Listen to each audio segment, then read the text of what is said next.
Meanwhile, speaking of the Premier League, is it becoming a farmers' league? You are also using that word as well. I mean, this is the nature, it is the definition of what is going on in the Premier League now is the definition of what we have used to describe Ligue 1, Bundesliga, and almost to the same extent, La Liga. With one or two teams just dominating, just leaving everybody else behind. Pep Guardiola is a genius. I'm a Mourinho fan, and for years I would have said, the question over who is the better manager is like the question over who is the better player, Messi or Ronaldo. It is for me, Cristiano Ronaldo. It is for me, Jose Mourinho. I think Jose Mourinho is still world class. Many people disagree. But Pep Guardiola is obviously in a league of his own. His ability to change the nature of the game. This man learned from Johan Cruyff. His understanding of the football, how football should work, how places should be exploited, how passage of play should transition from one to the next, what positions players need to take on the pitch to take maximum advantage of the opposition's defense. It is unlike anybody else we've ever seen. Total football at its absolute complete best. And yet 10 years ago, I would have never said he could walk into the Premier League and do to the Premier League what is happening right now. Arsenal, sure, they made some slip-ups this season. But you know what? In the history of the Premier League, even a would-be champion would be expected to make those slip-ups, but then recover and still be able to win. With Man City, there is no room for recovery because when they get to the tail end of the season, as they are at right now, 11 games unbeaten, 11 games won, even a Manchester United of old under Ferguson, a Chelsea under Mourinho, would have had one or two slip-ups like Arsenal have had in the last 5 or so games, and they wouldn't have won the league. With Pep Guardiola's Man City breathing down their necks. How is this not a farmers' league? How can we still justify a league that is the most competitive in the world, the richest in the world, the most watched and most popular in the world, and yet Pep Guardiola has turned it into this? It's good you listed those characteristics, that made it the best. The best. You understand? You can't just say it's a farmers' league. Farmers' league, of course, is another word is pop league or what they call village league, or sometimes Sunday league, whereby a group of people who are business people, farmers, they go out there after farming, they come back and play football in the evening. So we can't really put that. It's a competitive league, just like Liga 1. At the time, it was being called a farmers' league because there was no competition, actually. It's not that competitive, to a lot of fans. More like most of the teams playing there are not making it to the Champions League and all that. So, but for Premier League, you can't really say that.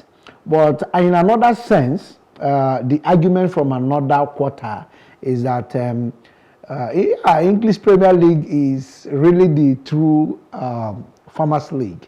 As a result of, that is the locals saying this now, as a result of not boosting the local players, not buying more players locally, not using the academy players more, and as well as finance, where the financial power is. So we can't just say that. Guardiola, of course, he has done a lot. We know him as a very serious tactical coach. He have really exhibited a lot, and we can give him credit for that, for being able to manage that. But at the same time, we can't just look down on other teams. One of the drawbacks to, shall I say, asterisks to his reputation as a world-class manager is that he has never gone to a team where he had to really build the team. Maybe perhaps in Barcelona, he worked with the youngsters Yeah. in the under-19. And then he promoted some of those youngsters into the first team. But no matter how good those youngsters were when he got to the into the first team, he had Lionel Messi, which is a joker card for any manager. Yeah.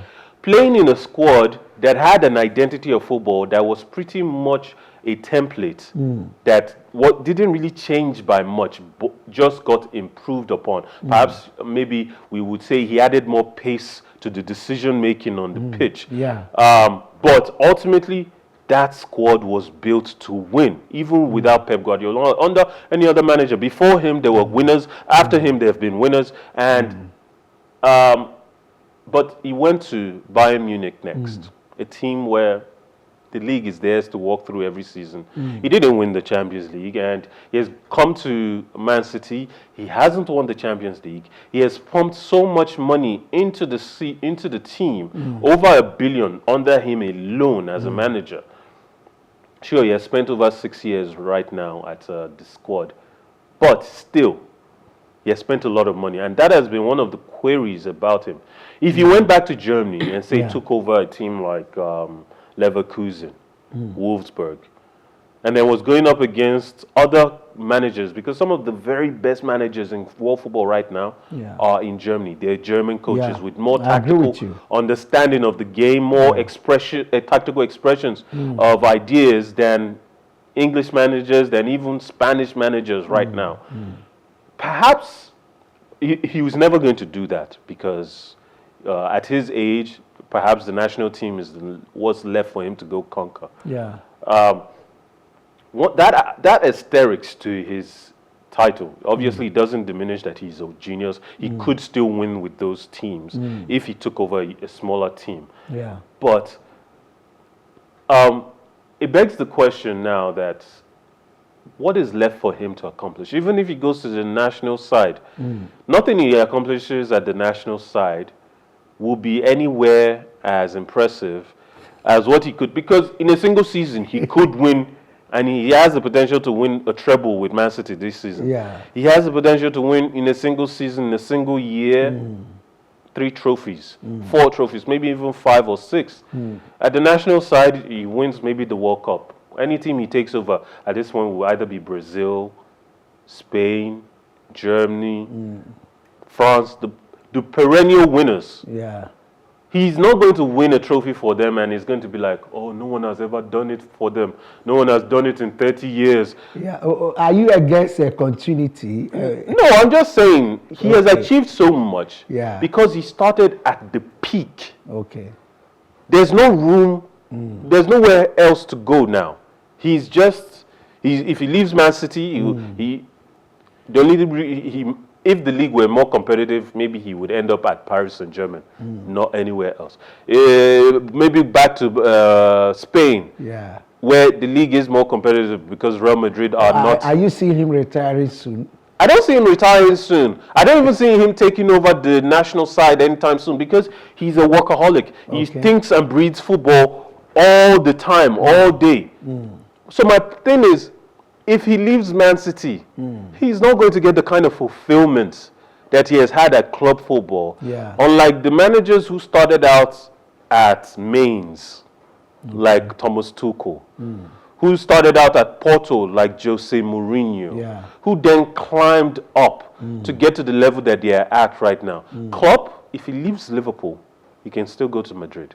He can go to Barcelona. He could go to Bayern Munich. Those are teams that are considered at a stratosphere higher than Liverpool. If Pep Guardiola wins the Champions League for Man City, sure, he has done something no one has done for Man City ever. But then once he leaves, Man City is at the peak, because for the last 10 or so years, they've been playing some of the very best football. And in the last 6 years, they've been the best team in England, top 5 in the world. Anywhere he goes, it's not going to be at the level that, okay, he's taking a step up. There is no step up from where he is right now. You may mention about him not taking a lower team or maybe a team considered average. Do you think he's now going to go back and start? No, it's not about that. It's one, it depends on, we understand his coaching philosophy. We also understand some of the things behind many offers. It may be as a result of money. It may be as a result of, in fact, he has been lucky having a very good environment, a very conducive environment, you know, from the club, whereby he's given opportunity to manage everything. And one of the things I like about him is the managerial factors around his crew. You know, he carries everyone along, and he knows his game. But then, if he happens to, I strongly believe that if Guardiola happens to be, let's say, in a team like Chelsea currently, probably if he's not giving the free hand to operate, the same thing that is happening in Chelsea may likely continue. But if you are giving him free hand to operate, you know, definitely he will change things. But you see, let's take Ancelotti for example. He managed Milan. Okay. He eventually managed Madrid. But then he wasn't too big to come back and manage Everton, even though it was just for a season. But he managed them. He did well with them. And if you look at other managers who are at higher levels in other leagues, they come to the Premier League and they're taking over Wolves, taking over Leeds, taking over teams that are not anywhere close to European football. Pep Guardiola doesn't have that luxury. Even Jose Mourinho took over Tottenham. After managing Chelsea, then Man U, he went to Tottenham Hotspur. Pep Guardiola is he has only managed 3 clubs now. And I think it's the same issue that is currently hindering Zinedine Zidane's ability to come back into the game. He has won everything at the highest level with Madrid. Going to Bayern Munich won't be as fulfilling. Paris Saint-Germain, maybe because he's French.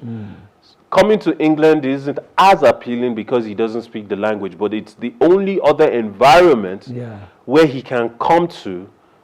But if he comes to it, if he decides to go and take English lessons and comes to England, he's not going to manage an Everton, a Tottenham Hotspur. He's going to go for a Manchester United, a Manchester City, a Liverpool. May not even pick Liverpool because with the power structure in England right now, it's Man City all the way. Manchester United, by virtue of their historical reputation with trophies. Liverpool, sure, they were one of the top 2 biggest teams in England for a long time. But they've only won 1 Premier League trophy. They're one of the best in Europe. They have 6 Champions League trophies. But they are not on the level currently of Man City, who have won, who are about to win 5 trophies, 5 Premier League trophies in 6 years. So I guess my question is, do managers have to worry that in the tail end, in the twilight era of their career, there will be nowhere left for them to practice? I don't think there is such fear. He doesn't have such fear. As I said, there are a lot of things that motivate every individual, especially coaches. It may be the money, it may be the environment given to them. It may also be the team. Okay, it may be a lot of things. And maybe Guardiola is not really interested. I would say he's not interested in development, the aspect of development of football, whereby he can use those that are not that top pro, you know, to and take them from basically non-pro to winners in 3, 5, struggling to winners in 5 years. I won't just judge him in that angle. Maybe he's, as I said, he knows what he wants, and I expected that from every team. You allow the coaches to get their players. Okay, they watch these boys, you know, from every angle, and then I need you, you play my kind of football. But Pep Guardiola is the only manager in world football that has the luxury of getting whatever player he wants because the money is there to go after the player. The reputation is there for that player to want to play under him. And it just seems like he gets his first choice every time. And while other managers might have to deal with, okay, I want 5 players to take us from this level to this level, the board are willing to give him 3.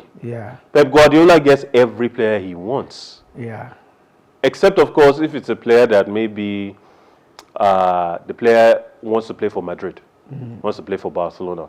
Nothing is going to change those players' minds. I wanted to know from you, do you see Guardiola going to a team like Chelsea, maybe in future? If he was ever going to take over at Chelsea, it would have been before Man City were Man City.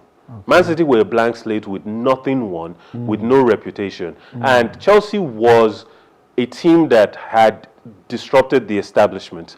And he could walk in with all that billion behind him and do as he pleased. Because Pep Guardiola was the one manager that I think this guy, Abramovich, would have given everything latitudes to in every regard.